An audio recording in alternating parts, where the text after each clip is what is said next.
అల్పపీడనం ప్రభావంతో ఏపీలోని పలు జిల్లాల్లో భారీ వర్షాలు కురుస్తున్నాయి. రాగల 24 గంటల్లో ఏపీలో అతి భారీ వర్షాలు కురిసే అవకాశం ఉందని వాతావరణ శాఖ హెచ్చరికలు జారీ చేసింది. ఏపీకి రెడ్ అలర్ట్ జారీ చేసింది. ఆంధ్రప్రదేశ్లో 14 జిల్లాలకు మెరుపు వరదలు వచ్చే అవకాశం ఉందని తెలిపింది. అల్పపీడన ప్రభావంతో ఉమ్మడి చిత్తూరు, కృష్ణా జిల్లాల్లో భారీ వర్షాలు కురుస్తున్నాయి. అటు గుంటూరు, నెల్లూరు, ప్రకాశం జిల్లాల్లోనూ వర్షాలు కురిసే అవకాశం ఉందని వాతావరణ శాఖ అలర్ట్ చేసింది.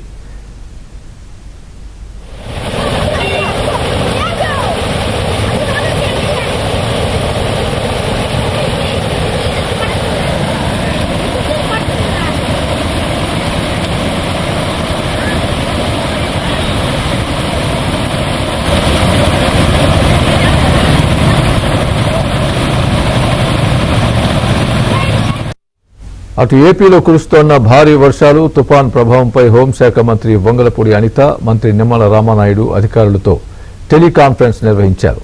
ప్రజల ప్రాణాలు, ఆస్తులు, పంటలు, నీటిపారుదల నిర్మాణాల భద్రత కోసం అప్రమత్తంగా పనిచేయాలన్నారు.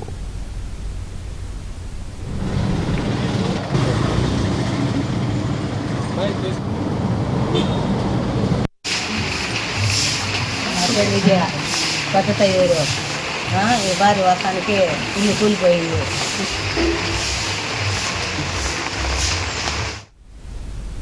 నెల్లూరు జిల్లా రాపూర్లోని కండలేరు జలాశయం స్పిల్వేను ఎమ్మెల్యే సోమిరెడ్డి చంద్రమోహన్ రెడ్డి సందర్శించారు. తుపాను వల్ల గత వారం రోజుల నుంచి నెల్లూరు జిల్లాలో విస్తారంగా వర్షాలు కురుస్తున్నాయి. దీంతో కండలేరు జలాశయంలో ఇప్పటికే 60 టీఎంసీల నీరు నిల్వ ఉండడంతో స్పిల్వేను పరిశీలించారు. స్పిల్వే నుంచి అవుట్ఫ్లో వెళ్లే మార్గం లేకపోవడంతో డ్యామ్ క్యాచ్మెంట్ ఏరియాలో భారీ వర్షాలు కురిస్తే పరిస్థితి ఏంటని అధికారుల్ని ప్రశ్నించారు. కండలేరు డ్యాంలోకి నీటి ప్రవాహం పెరిగి అత్యవసర పరిస్థితుల్లో స్పిల్వే గేట్లు ఓపెన్ చేయాల్సిన పరిస్థితి ఏర్పడితే కిందున్న గ్రామాల పరిస్థితి ఏంటని అడిగారు. స్పిల్వే నుంచి నీరు వెళ్లే మార్గం 12 కిలోమీటర్లు కాలువ తవ్వాల్సి ఉందని, అందులో 560 మీటర్లు ఫారెస్ట్లో తీయాల్సి ఉందని అధికారులు సోమిరెడ్డికి చెప్పారు. దీనికి 95 కోట్లు ఖర్చవుతుందని వివరించారు. సీఎం చంద్రబాబుతో మాట్లాడి నిధుల సాధన కోసం కృషి చేస్తానని సోమిరెడ్డి చెప్పారు. ఇక్కడ జస్ట్ 560 మీటర్లు ఫారెస్ట్ ఏరియా, దాన్ని వాళ్ళు అలో చేయటంలా ఎక్స్కవేట్ చేసేదానికి.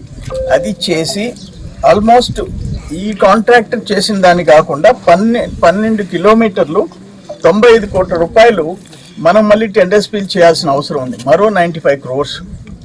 ఇది ఎమర్జెన్సీ వర్క్, ఇది అత్యవసరమైన వర్క్.